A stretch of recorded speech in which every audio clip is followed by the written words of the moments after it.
नमस्कार, मैं अंजना और आप देख रहे हैं अमन की शान। आइए एक नजर डालते हैं इस वक्त की बड़ी खबर पर। मजदूर कम, पानी की समस्या तो लाइन बोनी।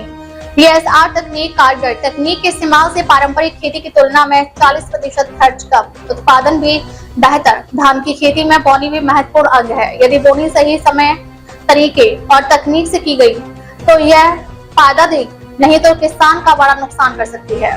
वर्तमान समय में लाइन बोनी, सीड ड्रिल मशीन एवं डायरेक्ट सीडेड राइस यानी डीएसआर तकनीक किसानों के लिए कम लागत, कम पानी और कम मजदूरी में अधिक उत्पादन देने वाली कारगर तकनीक साबित हो रही है। यह तकनीक विशेष रूप से उन क्षेत्रों के लिए उपयोगी है जहां मजदूरों की कमी एवं सिंचाई जल की समस्या रहती है। धान की पारंपरिक खेती करने प्रति हेक्टेयर 75 से 80 किलो बीज की जरूरत होती है, लेकिन नई तकनीक से 30 से 35 किलो बीज ही लगता है।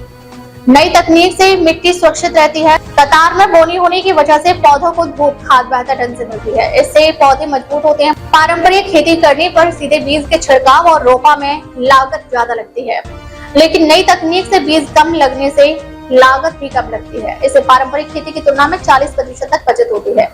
पालौद जिले के ग्राम भाटा खुर्द के किसान प्रदीप साहू बताते हैं कि वे 10 साल से नई तकनीक यानी सीड ड्रिल के जरिए धान की बुआई कर रहे हैं। इससे खेती में लाभ मिल रहा है। वे बताते हैं कि इस तकनीक से बीज बोने पर बियासी नहीं करना पड़ता, कटाई में सहूलियत होती है, मिट्टी की संरचना भी अच्छी बनी रहती है, निंदाई में सुविधा रहती है। छिड़काव विधि की तुलना में उपज ज्यादा होती है। पारंपरिक खेती की तुलना में 30 से 40% पैसे की बचत तो होती ही है, साथ ही 15 से 20% उत्पादन में बढ़ोतरी भी होती है।